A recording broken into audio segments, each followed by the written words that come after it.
Welcome back, nerdy movie fans. So it's time to talk about the next movie, Reminders of Him. Now, this one was actually based off a novel that I did start to read, but the movie fan in me just didn't finish the book before the movie came out. But I saw the movie regardless, because there are two main cast playing the characters, Kenna and Ledger. The cast is just really great. I've seen them both in multiple other projects, and they do really well each time.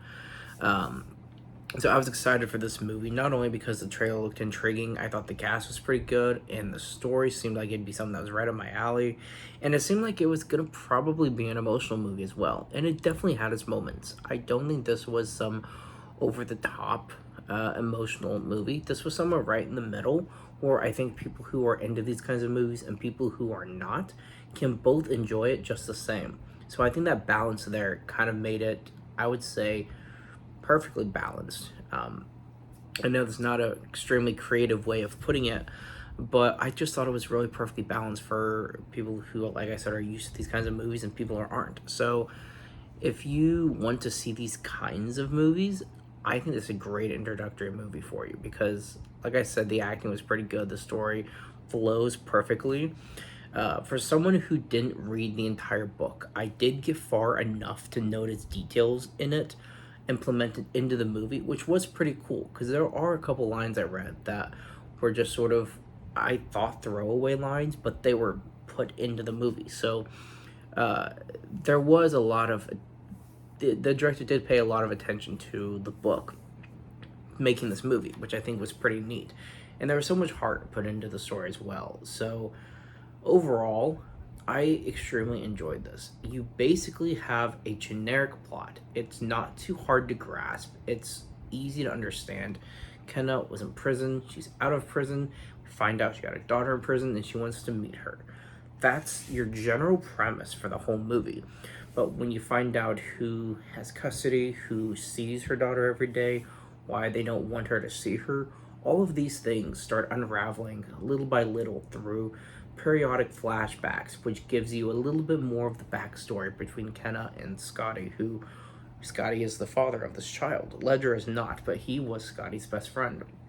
So after Scotty had died, which had taken place before this movie began, Ledger sort of stepped up as his former best friend and wanted to try and raise his daughter. He's not necessarily absolutely raising her. She's with her grandparents, with Scotty's parents, but Ledger's the one that's in there in her life day in and day out. We've learned that he has tarnished an engagement for the sake of Dim, this little girl. He sacrificed relationships, as we've learned, and he's prolonging moving away, moving out, because he lives just right across the street from where Scotty's parents live. And so he has dedicated pretty much everything to this little girl. And when Kenna shows up on screen, I mean, the opening of the movie is exactly the opening of the book, which I thought was pretty neat.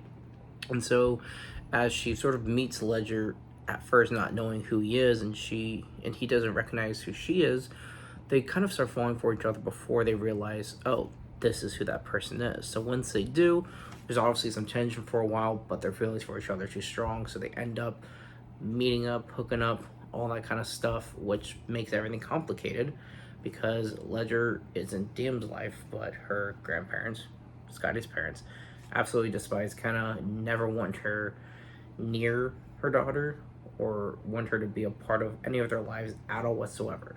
So now that Ledger is getting another perspective of what happened, instead of just getting of what happened, of how Scotty passed and why, and what really happened that night, he's only really ever heard Scotty's parents' point of view, who also weren't there. So as he gets to learn more about Kenna, he learns more about what happened, and he's also learning more about Scotty as well.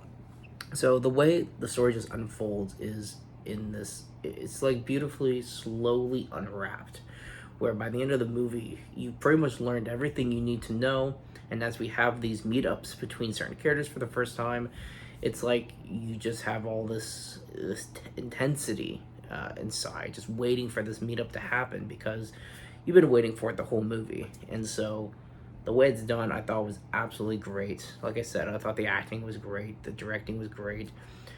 It's just a fun nice little movie to sort of turn your brain off from all the stuff going on around us. I really like this one a lot. This is definitely one that I want to have the physical copy for, which on Amazon there is a pre-order already, which just kind of seems like what you have to do if you want to get a copy of some of these. You have to pre-order them like immediately as soon as they drop. So I got my copy pre-ordered of the movie, and we'll see where this goes from here.